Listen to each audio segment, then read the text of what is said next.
इस वीडियो में हम देखेंगे unit number 2 my greatest Olympic prize का। और आप इस यूनिट में देख पाओगे कि गुस्सा एक इंसान के लिए कितना ख़तरनाक होता है। पिछले वाले यूनिट में हमने देखा था कि जेसी ओवेंस को बहुत ही ज़्यादा गुस्सा आ रहा था। हिटलर और नाज़ीज़ ने मिलके जो आर्यन सुपीरियॉरिटी का जो कॉन्सेप्ट बनाया था, ये कहा था कि जो जर्मन रेस है यानी कि जो आर्यन रेस है वो बाकी जो रेस के लोग हैं उनसे ज़्यादा बेहतर हैं, सुपीरियर हैं।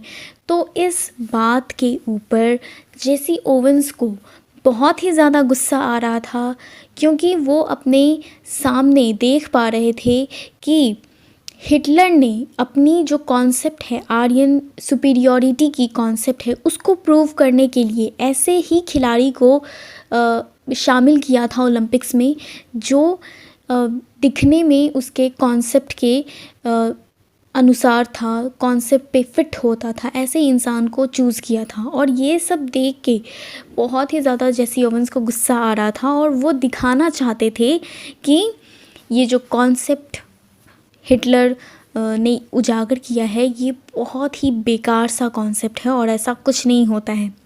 लेकिन बात वही आती है कि गुस्से में हर काम बिगड़ जाता है। देखिए वार्म अप देखते हैं इस यूनिट का। Anger is the worst enemy of an athlete. गुस्सा एक बहुत ही बुरा सा दुश्मन है किसी भी खिलाड़ी के लिए।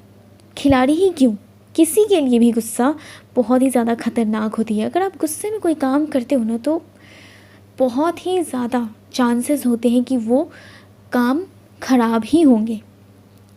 Read the following unit of the text and find out how Owens suffered for his anger and who bailed him out.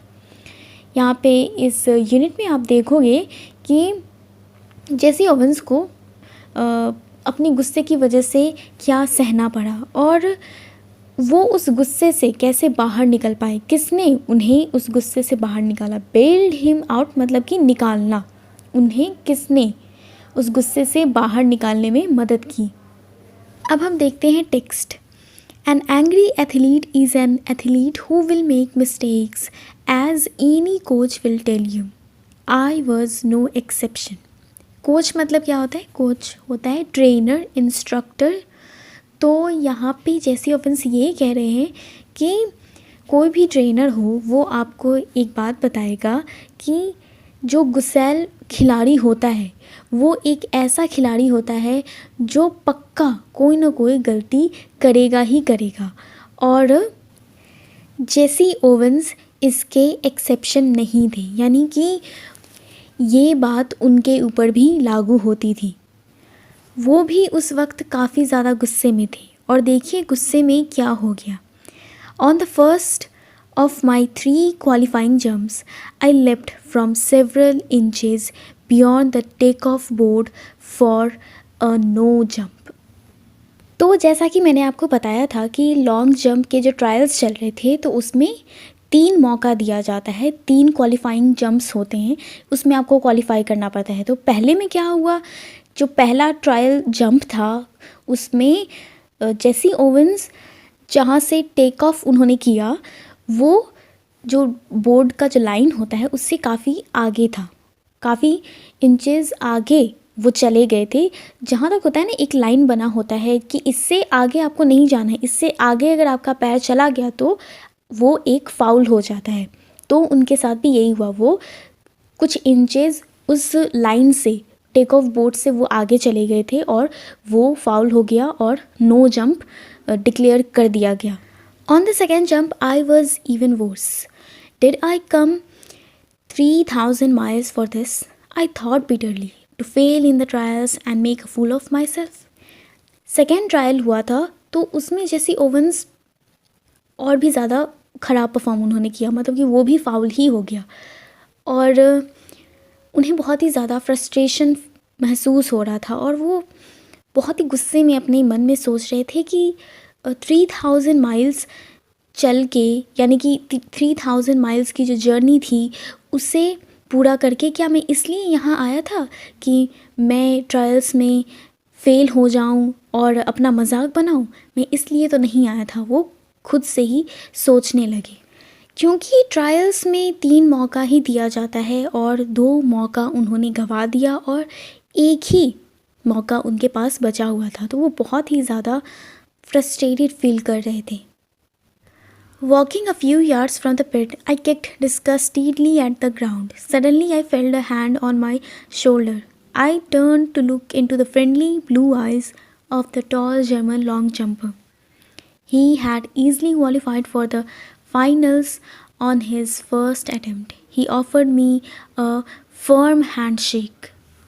तो यहाँ पे जो वर्ड पिट है, पिट का मतलब आप समझ रहे हो ना, लॉन्ग जंप का जो खेल होता है उसमें जो खिलाड़ी जिसके ऊपर छलांग मारते हैं तो वो एक गड्ढा होता है जिसमें बालू या फिर मिट्टी भरी हुई होती है। तो उसी पिट के कुछ दूरी तक जेसी ओवेंस चल कर गए और वो बहुत ही ज़्यादा फ्रस्ट्रेटेड थे, तो उन्होंने घृणा के भाव के साथ ज़मीन पे अपने पाँव पटके और तभी उन्होंने ये एहसास किया कि उनके कंधों के ऊपर किसी ने हाथ रखा।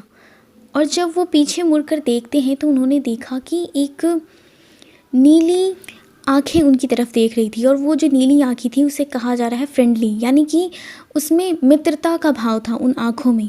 ऐसा नहीं था कि वो आंखें घृणित हों, उन आँखों में एक मित्रता का भाव दिख रहा था और वो कोई और नहीं, जर्मन लॉन्ग जंपर यानी कि लूज़ लॉन्ग थे। और लूज़ लॉन्ग के बारे में जेसी ओवेंस बताते हैं कि लूज़ लॉन्ग ने अपने पहले ही अटेम्प्ट में क्वालिफाई कर लिया था और लूज़ लॉन्ग ने जेसी ओवेंस को उस वक्त काफ़ी मजबूती के साथ उनके साथ हाथ मिलाया।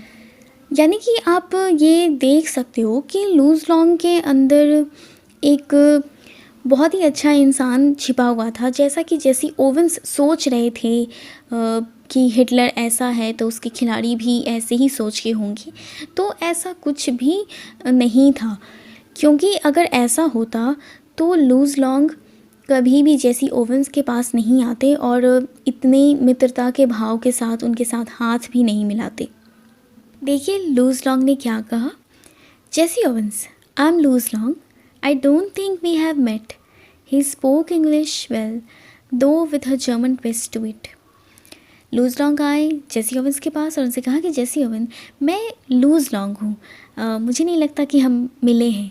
और जेसी ओवेंस बताते हैं कि लूज़ लॉन्ग की जो अंग्रेज़ी थी वो बहुत ही अच्छी थी, वो बहुत ही अच्छे से अंग्रेज़ी बोल रहे थे, लेकिन थोड़ा सा जर्मन ट्विस्ट था, यानी कि जर्मन एक्सेंट में वो बोल रहे थे।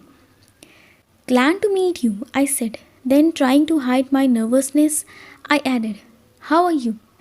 जेसी ओवेंस ने लूज़ लॉन्ग से कहा कि आपसे मिलके अच्छा लगा और फिर वो अपनी जो घबराहट थी उसको छिपाने के लिए उन्होंने आगे जेसी ओवेंस ने लूज़ लॉन्ग से आगे ये कहा कि आप कैसे हैं। इसके ऊपर लूज़ लॉन्ग ने उससे कहा कि I am fine, the question is how are you.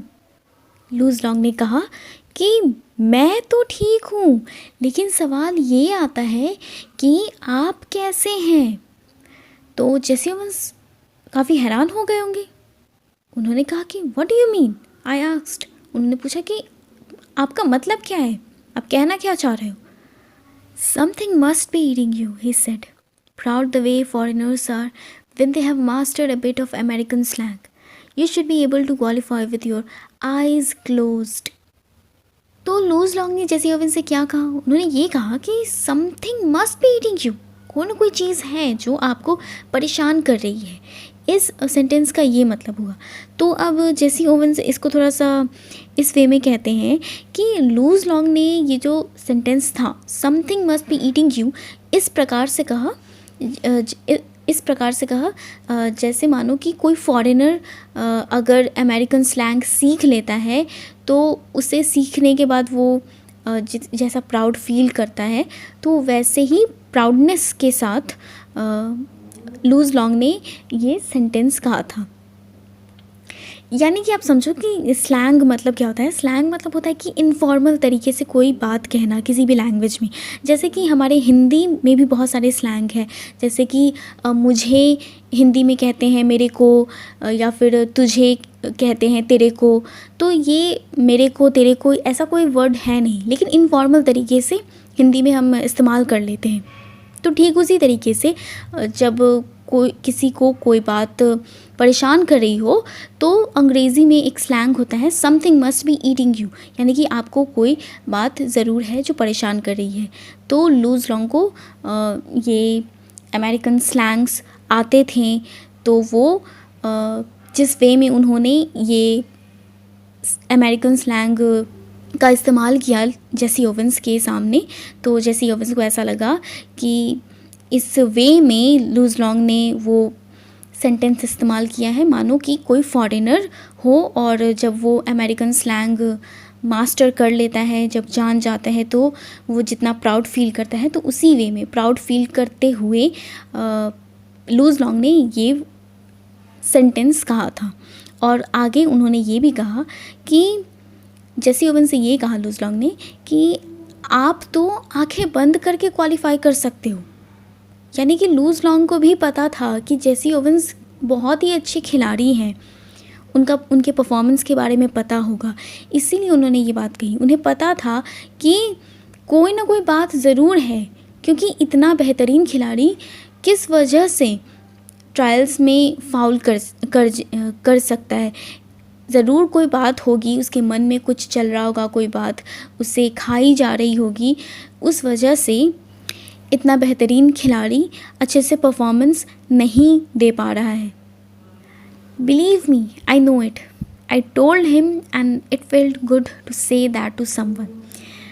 अब जेसी ओवेंस ने लूज़ लॉन्ग को ये रिप्लाई दिया कि हाँ, ये बात मुझे पता है, मेरा विश्वास करो कि मुझे ये बात पता है।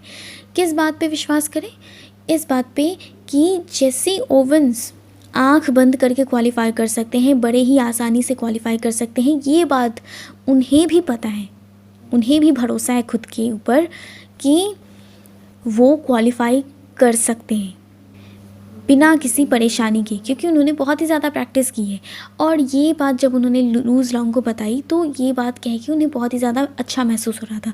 क्यों अच्छा महसूस हो रहा था? क्योंकि उन्हें खुद के ऊपर भरोसा था, अभी भी भरोसा था कि हाँ, मैं तो क्वालिफ़ाई कर सकता हूँ, लेकिन किसी वजह से मैं नहीं कर पा रहा हूँ, लेकिन मैं तो क्वालिफ़ाई कर सकता हूँ। मैंने इतनी मेहनत की है, तो क्वालिफ़ाई करना इतना मुश्किल नहीं है मेरे लिए। और ये बात जब उन्होंने कही, तो उन्हें ये बात कहने के बाद उन्हें अच्छा लगा। For the next few minutes, we talked together. I didn't tell Long what was eating me, but he seemed to understand my anger and he took pains to reassure me.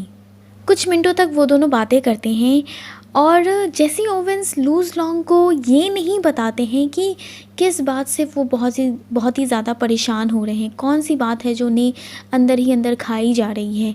लेकिन जेसी ओवेंस को ऐसा लगा कि loose long कहीं ना कहीं ये बात समझ गए हैं कि जेसी ओवेंस किस बात के ऊपर गुस्सा है, किस बात से वो परेशान हो रहे हैं। कहीं ना कहीं लूज़ लॉन्ग ये बात जानते थे, और यही कारण था जब लूज़ लॉन्ग जेसी ओवेंस से बात कर रहे थे, तो उनका जो फोकस था, उनका जो बल था, इस बात पे ज़्यादा था कि जेसी ओवेंस को यकीन दिलाया जाए कि वो बड़े ही आसानी से क्वालिफ़ाई कर सकते हैं।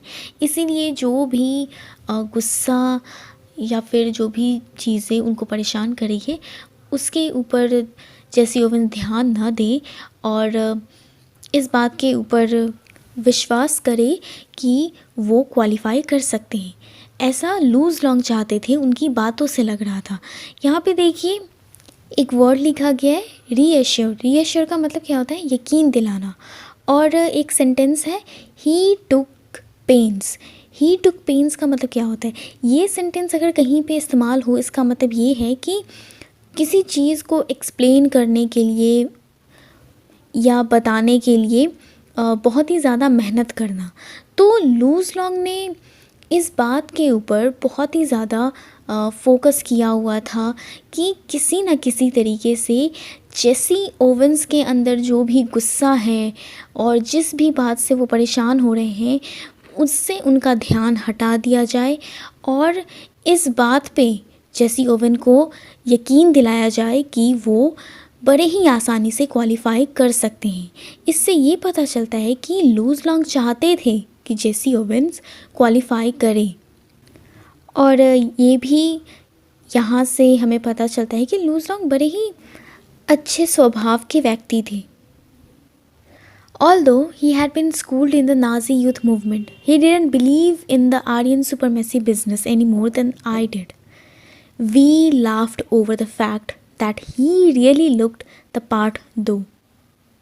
अब यहाँ पे जेसी ओवेंस ये कह रहे हैं कि लूज़ लॉन्ग को जो ट्रेनिंग मिली होगी वो तो नाज़ी यूथ मूवमेंट चल रहा था जर्मनी में, तो उसमें ही जो नाज़ीज़ होंगे उन्होंने ही उनको ट्रेनिंग दी होगी लूज़ लॉन्ग को। लेकिन लूज़ लॉन्ग जो थ्योरी थी नाज़ीज़ की, आर्यन सुपरमेसी थ्योरी, उसमें विश्वास नहीं करते थे। जिस प्रकार से जेसी ओवेंस विश्वास नहीं करते थे इस थ्योरी पे, उसी प्रकार उससे कहीं ज़्यादा लूज़ लॉन्ग भी इस बात के ऊपर विश्वास नहीं करते थे कि ऐसी कोई थ्योरी भी होती है कि कुछ रेस के लोग सुपीरियर होते हैं और बाकी इन्फीरियर होते हैं। ऐसा लूज़ लॉन्ग के साथ नहीं था, वो इस बात के ऊपर विश्वास नहीं करते थे।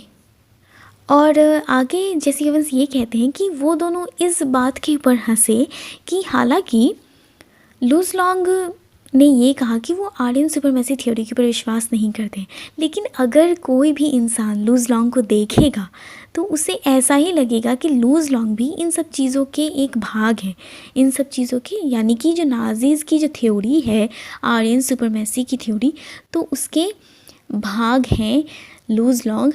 ऐसा कोई भी अगर देखेगा लूज़ लॉन्ग को तो उसे ऐसा ही लगेगा, भले ही वो विश्वास ना करते हो, लूज़ लॉन्ग खुद इस बात के ऊपर विश्वास नहीं करते हो, लेकिन उन्हें देखकर, उनके लुक्स को देखकर, क्योंकि वो ऐसे दिखते ही थे, जो नाज़ीज़ ने जो थ्योरी बनाई हुई थी उसके ऊपर खड़े उतरते थे, और क्योंकि वो जर्मन खिलाड़ी थे तो उन्हें देखकर ही किसी को भी ऐसा लगेगा कि लूज़ लॉन्ग भी इन सब चीज़ों के भाग हैं, हिस्से हैं।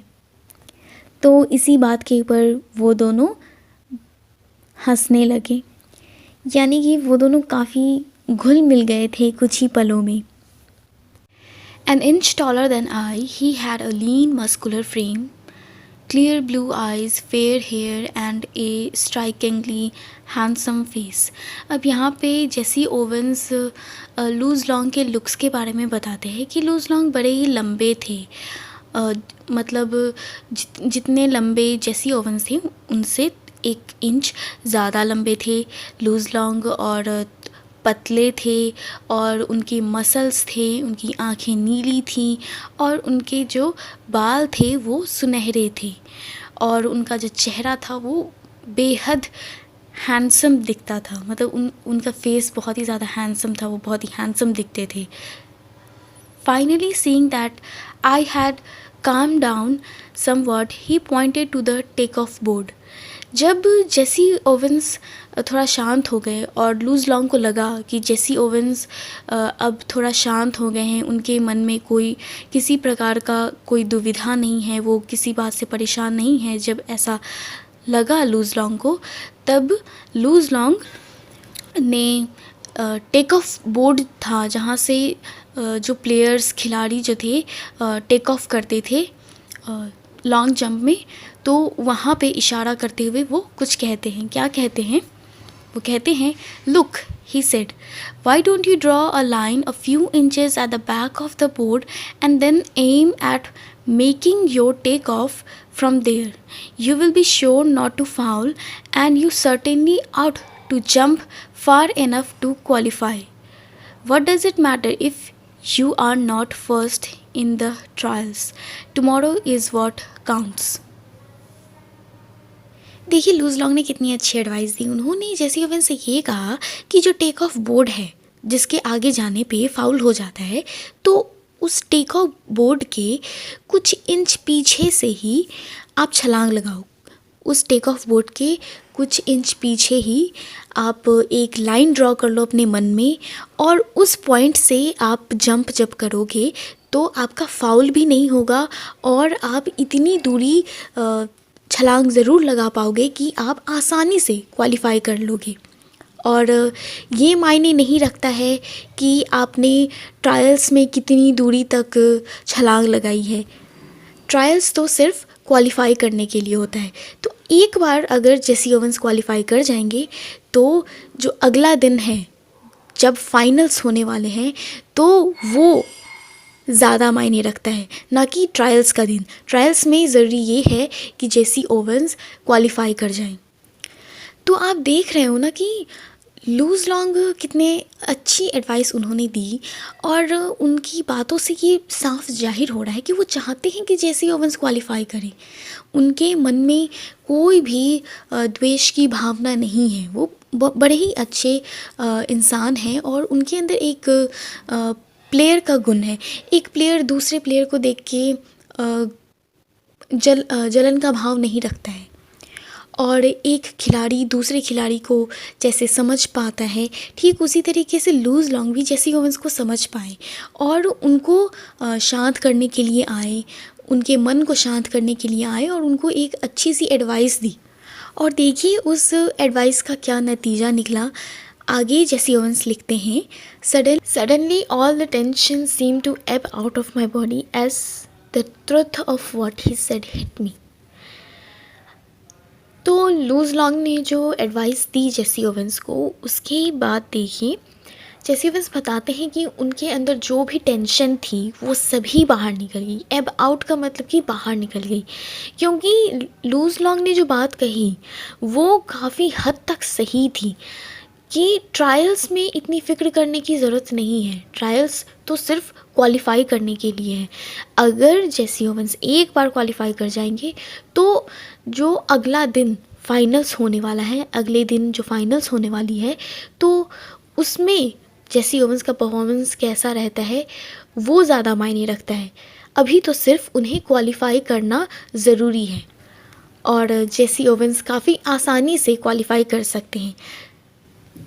तो उनका जो भी टेंशन था इस बात को जानने के बाद कि हाँ वो तो आसानी से क्वालिफ़ाई कर ही सकते हैं, और जो एडवाइस लूज़ लॉन्ग ने दी है उससे तो उनका जो फाउल है वो भी नहीं होगा। तो ये सब सोच के उनका जो भी टेंशन था वो दूर हो गया। Confidently I drew a line a foot full behind the board and proceed to jump from there. I qualified with almost a foot to spare.